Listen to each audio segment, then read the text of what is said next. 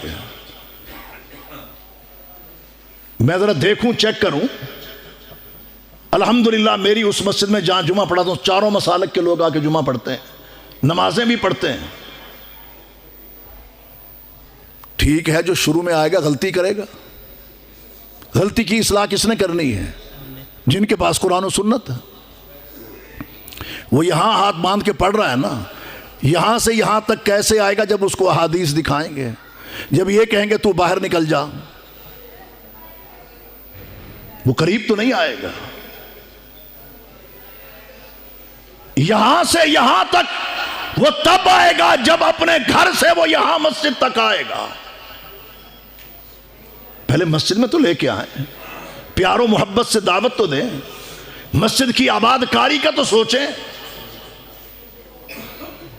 اللہ اکبر و کبیرہ۔ کہتے ہیں جی مسجدیں آباد نہیں ہوتی، کیوں نہیں ہوتی؟ کہتے ہیں مسلک کے لوگ تھوڑے ہیں۔ یار مسلمان بھی مر گئے نا سارے۔ مسلک کی ترویج کیسے ہوگی، ترقی کیسے ہوگی، کیسے پھلے گا پھولے گا، یہ کیسے آگے بڑھے گا؟ جب تک یہاں اور یہاں وسعت نہیں آئے گی یہ مسلک پھیل نہیں سکتا۔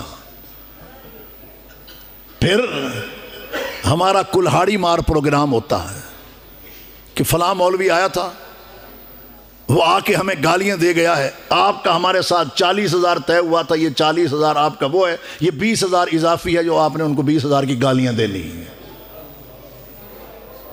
اور کبھی گالیوں سے بھی مسلک پھیلے ہیں، کبھی گالیوں سے بھی دین پھیلا۔ ہاں گالیاں کھا کے تو پھیلتا ہے، گالیاں سنا کے کبھی دین نہیں پھیلا۔ یہ بات ذہن نشین کر لیجئے۔ دعوت اہل حدیث نہ دعوت کا وہ انداز رہا، نہ وہ اصول رہے، نہ وہ اسلوب رہا۔ اسلوب بھی اللہ نے، ہم کہتے ہیں نا کہ ہمارے 2 اصول ہیں۔ کتنے اصول ہیں؟ 2۔ اطیع اللہ و اطیع الرسول۔ تو اسی اطیع اللہ اطیع الرسول میں دعوت کا اسلوب اور انداز بھی اللہ نے بتا دیے کیسے پیش کرنی ہے۔ موسیٰ علیہ السلام نے اور ان کے بھائی نے ہارون نے کس کو دعوت دینے جانا تھا؟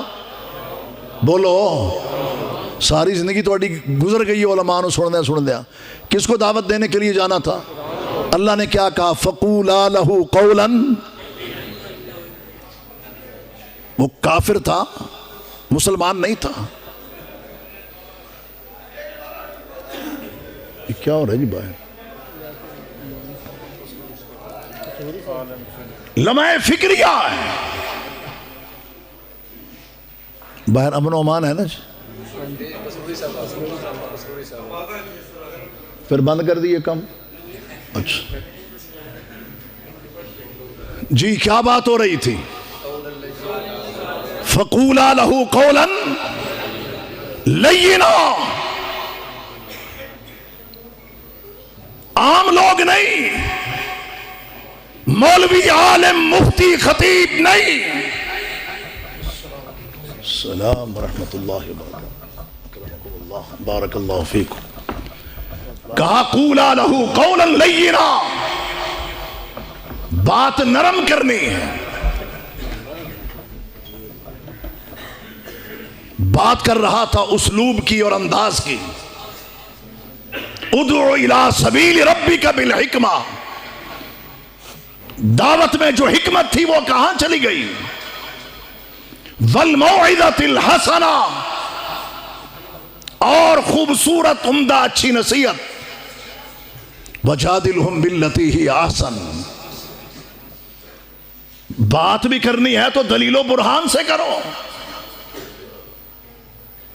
یہ اللہ اسلوب اور انداز بتا رہا ہے۔ مدینہ یونیورسٹی کلیت الدعوہ و اصول الدین میں وہ زخیم کتابیں ہم نے علماء نے لکھ ڈالی، یار انداز یوں ہو یوں ہو یوں ہو، اور یہ انداز بھی تو اہل حدیثوں کے پاس ہے نا، کہاں گم ہو گیا ہے؟ ذرا اپنے یہ نعتیں پڑھنے والوں کے اوپر ذرا غور کرو نا. انڈیا کے رفیع لتا منگیشکر، پاکستان کی نور جہاں، ان کی طرز میں گانے، یہ دعوت اہل حدیث ہے.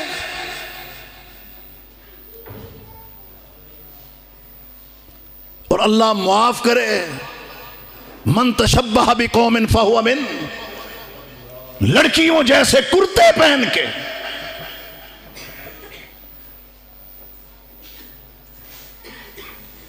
اہل حدیث تو میں نے کہا ایک کردار کا نام ہے، ماڈل کا نام ہے.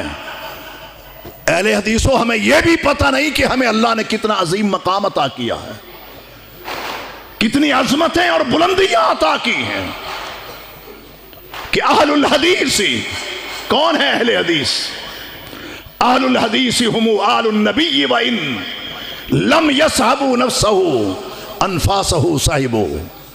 کون ہے اہل حدیث؟ اہل النبی. اہل حدیث وہ ہیں جو نبی والے ہیں. اہل الحدیث ہم آل النبی وان لم یصحبوا نفسہ. یہ لوگ نبی کے اس وقت ساتھی تو نہیں بن سکے، ہم نبی کے دور کے نہیں، بعد کے دور کے. انفاسہ صاحبو، لیکن نبی کے منہ سے اور زبان اقدس سے دو لبوں کے درمیان ہر نکلنے والی بات کے ہم پہرہ دار تو ہیں. یہ نہیں ہے لیکن بن کے دکھانا ہوگا. اپنی اہل حدیث کی دعوت کو اپنی مساجد میں، مدارس میں اللہ کے لیے بند نہ کرو. دنیا اس دعوت کی منتظر ہے، دنیا اس دعوت کی منتظر ہے. میں اندرون سندھ کی، بلوچستان کے دور دراز علاقوں کی یا خیبر پی کے کی ان وادیوں، گھاٹیوں، چوٹیوں کی بات نہیں کر رہا. آپ کے ضلع قصور میں، آپ کے لاہور میں مسلمانوں کو کلمہ نہیں آتا.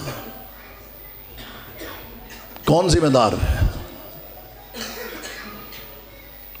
ہم نے یوں ہی جھومتے جھماتے ساری زندگی گزار دینی ہے. ایک وہ وقت تھا کہ جب ہمارے اسلاف کی گفتگوؤں میں، خطابات میں، تقریروں میں قرآن و سنت ہوا کرتا تھا. حضرت مولانا عبدالرزاق فاروقی رحمۃ اللہ علیہ، چیچا وطنی، ان کا انتقال ہوا. ماموں کاجن کانفرنس ایک تقریر کر کے جا رہے تھے. ان کے بعد حضرت مولانا سلطان محمود صاحب محدث جلال پوری، جن کو ہم اپنے گھروں میں دادا جان کہا کرتے تھے، اور وہ احمد پور شرقیہ میں رہ کے ہی پڑھے، تشریف لائے. میں چھوٹا تھا، کہنے لگے قرآن مجید لے کے آؤ. میں نے حفظ کر لیا تھا، تجوید پڑھ لی تھی. قرآن مجید لے کے آیا، 10 جگہ سے مجھ سے سنا. پھر کہنے لگے مشکات شریف لے کے آؤ. میں وہ لے کے آیا. کہنے لگے آپ جا سکتے ہو. میں چلا گیا. جمعہ پڑھنے جب ان کے پیچھے گئے تو 10 آیات انہوں نے وہ خطبے میں پڑھی، اور تقریباً اتنی ہی آیات اس کے علاوہ پڑھی. کتنی ہو گئی؟ 20. اور اتنی ہی احادیث انہوں نے خطبہ جمعہ کے اندر پڑھی. یہ ہے دعوت اہل حدیث. میں خوش تھا، میں نے ہنستے ہوئے ان کو کہہ دیا، میں نے کہا آپ نے تو وہ آیتیں پڑھی ہیں جو میں نے آپ کو سنائی تھی. وہ بھی مسکرا پڑے. یعنی ایک وہ وقت تھا، اور آج کیا ہے؟ میں آپ کو بتاتا ہوں. موٹیویشنل سپیکر کیا ہے؟ مداری. ان مداریوں کی تقریریں سن کے ممبروں پر کی جاتی ہیں. وہ اہل حدیثوں، کیا قرآن ہم سے دور چلا گیا؟ نعوذ باللہ. حدیث گم ہو چکی ہے. یہ موٹیویشنل سپیکر انگریزوں کی مترجم کتابیں رٹ رٹ کے وہ آ کے بیان کرتے ہیں. ہمارے علماء، خطبہ، مقررین نے وہ لائن جو تھی مطالعے والی، پڑھنے والی، وہ چھوڑ دی. حضرت حافظ محمد گوندلوی صاحب رحمۃ اللہ علیہ، شیخ العرب والعجم، حضرت علامہ احسان علیہ ظہیر شہید رحمۃ اللہ علیہ کے سسر بھی تھے، شیخ العرب والعجم تھے. ان سے کسی نے سوال کر لیا کہ حضرت اگر 3 منٹ تقریر کرنی ہو تو کتنی تیاری؟ فرمانے لگے 2 مہینے.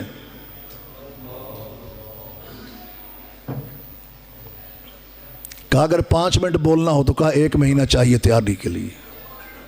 پھر سائل سوال کرتا ہے 15 منٹ بولنا ہو تو پھر کہا 15 دن تیاری کے لیے چاہیے.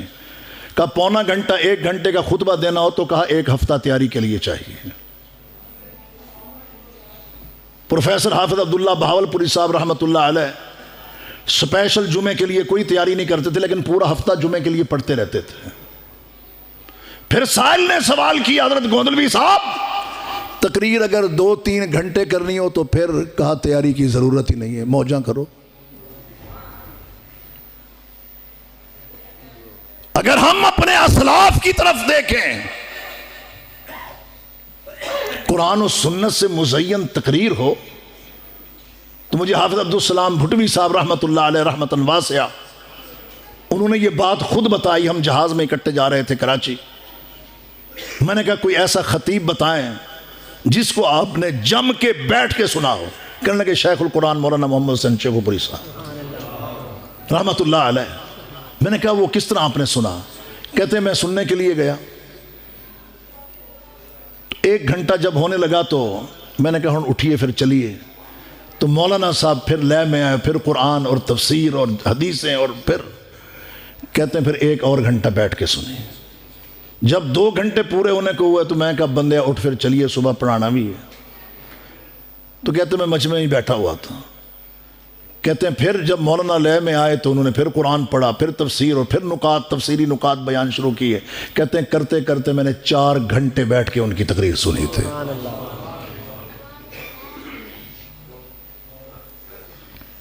وہ لوگ پڑھتے تھے، جہاں پڑھتے تھے وہاں اپنی جبی کو. مجھے کئی مرتبہ خدمت کا موقع ملا حضرت شیخ القرآن کو مختلف پروگراموں میں لے جانے کا. اکٹھے ہمارے پروگرام ہوتے تھے، میں گاڑی وہاں لے کے جاتا، وہاں سے لینا اور آگے چلے جانا. جب چھوڑنے کے لیے آنا تو آپ گھر نہیں جاتے تھے، مسجد جو پاس ہی تھی ادھر رک جاتے تھے. کیوں؟ اقرب ما یکون العبد من ربہ وہو ساجد، تاکہ رب کے سامنے جبیں جھکا سکے. بندہ صاحب کردار ہو تو اس کی دعوت بھی کردار سازی کرتی ہے، اور اہل حدیث کی دعوت شروع سے لے کے آخر تک کردار سازی کا نام ہے. لیکن دکھ سے یہ کہنا پڑتا ہے کہ لوگ ہماری اڑوس پڑوس میں رہنے والے ہماری مساجد میں نہیں آتے، نہ ہم دعوت دینے کے لیے جاتے. کیوں جی؟ یہ غیر الحدیث، غیر مسلم تو نہیں ہے نا، پڑھتا تو ہے. لے کے تو آؤ، صف میں کھڑا تو کرو. جس طرح میں نے ابھی آپ کو اہل تشیع کی مثال دی اپنے مسجد کی، تم لے کے تو آؤ. وہ یہاں پہ باندھتا ہے، یہاں باندھے گا. وللظالین کے بعد خاموش رہتا ہے تو آمین کچھ عرصے کے بعد کہے گا. لیکن جب میں اپنی مساجد کی الماریوں کی طرف دیکھتا ہوں، ان میں خوبصورت چھاپے کے قرآن بھی پڑے ہوتے ہیں. کنگ فہد کمپلیکس، قرآن کمپلیکس کی تفسیر بھی پڑی ہوتی ہے، تفسیر ابن کثیر بھی ہوتی ہے، دیگر تفاسیر اور کتب احادیث بھی ہوتی ہیں، لیکن الماریوں کو تالے لگے ہوئے ہوتے ہیں. یہ وقت بھی آنا تھا کہ قرآن کو ہم نے نظر بند حالتوں میں مسجدوں کے اندر دیکھنا تھا. اور بھئی جس سے آپ کا مسلک پھیلنا ہے وہ فنون لطیفہ نہیں، موٹیویشنل سپیکروں کی گفتگو نہیں، وہ قرآن و سنت ہے، اور قرآن و سنت پر مبنی آپ کے علماء کی تقاریر اور واعظ و نصیحت. قرآن تو آپ نے قید کر دیا. گھروں میں ہے تو وہ رمضان کے علاوہ 11 مہینے سٹور میں پڑا ہوتا ہے، مسجدیں ہیں تو یہاں پہ تالوں میں ہوتا ہے. جب میں نے یہ الیکشن لڑا نا 120 کا لاہور میں، تو ایک مسجد کے امام صاحب میرے ساتھ گئے، کہتے جی میں کمپین میں آپ کے ساتھ چلتا ہوں. محلے والوں کی جب نظر پڑی انہوں نے کہا جی یہ ہے تو پھر ہم نے ووٹ نہیں دینا. وجہ کیا ہے؟ کہتے ہیں ہمارا بچہ مسجد میں پانی لینے گیا تھا، اس نے دھکے دے کے باہر نکال دیا تھا. آج ہمارے وضو خانوں کو تالے، مسجد کی لیٹرینوں کو تالے ہیں. ہماری جو مسجد ہے وہاں لاہور میں یا احمد پور میں جامعہ, میں نے کہا یار کھول دو, بلکہ ہماری جماعت کی جتنی بھی, میں نے کہا کھول دو تالے. کسی لوگ پیشاب کر جاتے ہیں, میں نے کہا گلدستے رکھنے کون آتا ہے, یہی کچھ کرنے تو آتے ہیں. کہتے ہیں جی پیشاب کرنے آتے ہیں, نماز پڑھنے نہیں آتے. اوے آج پیشاب کرنے آئے, کل رب حیا دے دے گا, سجدہ ریز ہونے بھی آ جائیں گے. باتھ روموں کو تالے, وضو خانوں کو تالے, پانیوں کو تالے. اور ہم وہ حدیث سنتے ہیں, ایک عابدہ زاہدہ نہیں, ایک فاحشہ عورت کتے کو دیکھا زبان نکالے ہوئے گیلی مٹی کو چاٹ رکھا ہے اور موت و حیات کی کشمکش میں ہے. بدکارہ عورت کنویں سے پانی نکال کے کتے کو پلاتی ہے, رب جنت عطا کر دیتا ہے.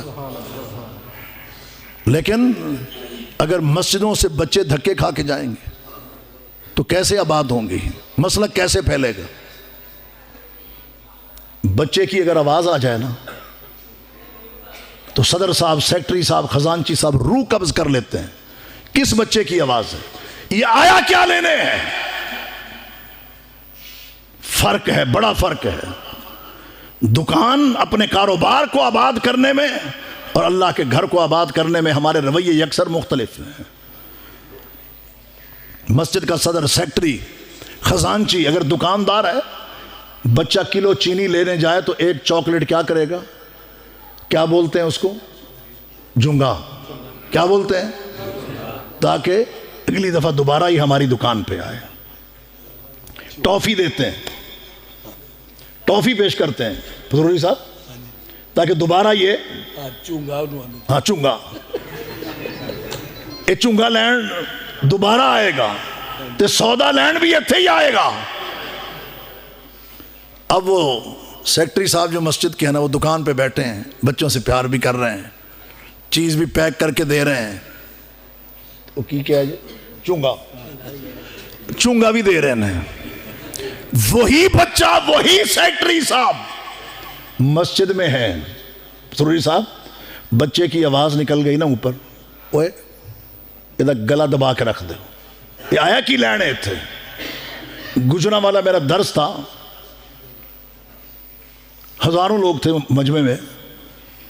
ایک صاحب مجھے ملنے کے لیے کہنے لگے آج 7 سال کے بعد یہاں قدم رکھا ہے مسجد میں. میں نے کہا وجہ؟ کہتے ہیں انہوں نے مجھے ذلیل کر کے نکالا تھا یہاں سے, طبیعت ٹھیک نہیں تھی, کھانسی لگی ہوئی تھی. ہمارے رویے مختلف ہیں. بابا جی تسی گھر ہی پڑھ لیا کرو, تہاڈی بڑی مہربانی, تہاڈی کھنگ ساڈے تو برداشت نہیں ہوندی جس طرح آپ بابا بننا نہیں. بچے اور بوڑھے ہم نے مسجدوں سے نکالنا شروع کر دیے, اور یہی بوڑھے تو ہیں. البرکۃ مع اکابرکم, سلسلہ صحابیہ کی یہ روایت ہے, اور برکتیں تمہارے بڑوں کے ساتھ ہیں. کہتے ہیں یہ نہ آیا کریں, تسی گھر پڑھ لے کرو, تھوڑی جائز ہے. بچے اس لیے نہ آیا کریں, وہ بچے ہیں جس کو 7 برس کی عمر میں آپ دھکے دے کے نکالیں گے, وہ 70 برس کا بوڑھا بھی ہو جائے گا تو کبھی مسجد میں نہیں آئے گا. لمحہ فکریہ ہے, ہمیں اپنے رویوں پہ غور کرنا ہے. میں نے کہا کہ اپنی مساجد کو ہم مسلک کے مورچے نہ بنائیں, اسلام کے مراکز بنائیں. حضرت پسروری صاحب کی مسجد وہاں لاہور میں, 2 گھر چھوڑ کے حضرت علامہ زاہد محمود قاسمی صاحب ہمارے دوست ہیں, مولانا ضیاء القاسمی صاحب کے فرزند, انہوں نے وہاں اپنا گھر اور دفتر بنایا. ان کا فیصلہ میرے پاس آیا, 3 سماعتیں ہوئی, فیصلہ میں نے لکھ دیا, اور اس میں یہ لکھا کہ یہاں آپ مسجد اور کوئی بھی جامعہ اور مدرسہ مرکز قائم نہیں کر سکتے. فیصلہ تو انہوں نے قبول کرنا تھا چونکہ انہوں نے لکھ کے دیا ہوا تھا. تو کہنے لگے جی نمازیں پڑھنے کے لیے. میں نے کہا پسروری صاحب یہاں نہیں ہے, میں اس وقت محمد یوسف پسروری بن کے کہہ رہا ہوں کہ آپ 5 نمازیں وہاں پڑھیں, کوئی روکنے والا نہیں ہوگا. وہ اجلاس بھی کرتے ہیں, وہ ان کے ہاں اجلاس بھی کرتے ہیں, پروگرام بھی کرتے ہیں, نمازیں بھی پڑھتے ہیں, مسلکن دیوبندی. میں جامعہ میں بیٹھا تھا, کافی سارے لوگ یکدم آگے. میں نے کہا یہ کون ہے؟ کہتے جنازہ پڑھا کے بھی گئے قبرستان, تدفین کر کے آئے ہیں تو اثر پڑھنے لگے ہیں. میں نے ان کے امام صاحب کو بلایا. میں کیا کرنے لگے ہو؟ کہتے ہیں جی نماز پڑھنے لگے. میں کہ علیحدہ علیحدہ کیوں؟ کہتے ہیں جماعت آپ کی ہو گئی ہے. میں کہ ساڑی اڈی کچی نہیں کہ تہاڈی ہون نال ساڑی ٹوٹ جائے گی, ساڑی بڑی پکی, تسی پڑھ لو. اکٹھا کریں لوگوں کو یہاں جماعت کریں. آپ کی طرف سے کوئی منع نہیں. میں کہ منع کیوں؟ میں دعوت دے رہا ہوں. وہ پڑھنے لگے. میں نے کہا رکے, میں مصلی سے ہٹا. میں نے کہا یہاں آ کے پڑھو. کہتے ہیں یہاں بھی ہو جاتی ہے. میں نے کہا اللہ کے فضل سے یہ بھی گارنٹی دیتے ہیں کہ یہاں بھی ہو جاتی ہے, دوسری بھی ہو جاتی ہے, اسی جگہ پہ ہو جاتی ہے. پڑھ لی. اس کے بعد, اس ایک نماز کے بعد انہوں نے دوبارہ کبھی آ کے وہاں جماعت نہیں کری, نہ ہی انفرادی طور پہ پڑھی ہے. جب بھی آتے ہیں جماعت کھڑی ہوتی ہے تو سب میں کھڑے ہو کے پڑھتے ہیں. الحمدللہ الحمدللہ. او بھائی اپنے اندر کچھ وسعت تو پیدا کریں.